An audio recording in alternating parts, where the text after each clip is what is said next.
Régulièrement, les communes organisent des nettoyages des plages. Cette année, la municipalité de Souston a décidé de s'attaquer à la forêt en compagnie des associations de chasseurs et de pêcheurs. Et il y en avait besoin, regardez.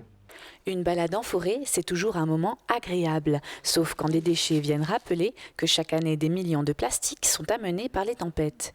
Samedi matin, hommes, femmes et enfants étaient bénévoles pour nettoyer la forêt de Souston-Plage. Ce matin, ça consiste surtout à ramasser tout ce qui est détritus plastiques sur la dune, mais le versant côté S. Donc c'est une partie qui n'est jamais nettoyée. Le dernier nettoyage remonte à 2-3 ans. Et donc cette partie-là, dès qu'il y a des vents durant l'hiver, ça ramasse, ça stocke énormément de tout ce qui est de détritus plastiques. Tout ça, c'est bien se bloquer en lisière, en bordure du chemin des douaniers, qu'on appelait autrefois les chemins des douaniers et contrebandiers. Voilà. Donc aujourd'hui, ce qu'on fait, c'est nettoyer toute cette bande-là par rapport à la crête de dune, une bande de 30 mètres. Et on va enlever tous ces détritus et les amener en bordure du chemin des douaniers. Et en suivant, il y aura quelqu'un qui collectera ces détritus pour les ramener dans des bennes et ça sera incinéré au sitcom à Bénesse-Marine. Tous les ramassages qui se font jusqu'à présent, alors je ne citerai pas les associations qui font ça, mais c'est surtout, on va dire, le versant ouest, vraiment ce qui est visible aussi pour les baigneurs, vraiment l'esthétique de la plage, on va dire. Mais l'autre partie, vraiment, c'est nous pour chasseurs, pêcheurs et compagnie, nous qui y allons régulièrement, qui la voyons, c'est vraiment magnifique aussi cette partie-là. Mais je dirais sincèrement, moi je préfère encore cette partie-là, quand on voit des chasses à alouettes, quand on voit des endroits où on voit vraiment des petites plantes, quand on arrive, quand on sent le thé en compagnie, c'est vraiment formidable, même le serpolet. Hein.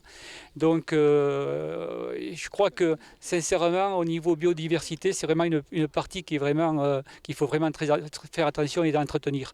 Et des enfants présents sur ce type d'action, c'est le futur qui prend conscience. Je suis très heureux, on est une soixantaine, donc c'est déjà très bien. Les premières années, effectivement, il y avait aussi des enfants. Les enfants, c'est un petit peu compliqué, mais c'est très bien au niveau sensibilisation. Moi, je suis vraiment pour qu'ils soient là, qu'ils se rendent compte effectivement qu'il y a des endroits magnifiques. Vous y verrez un petit peu toutes les plantes qu'il y a sur la dune, et que ces endroits-là, il faut les protéger.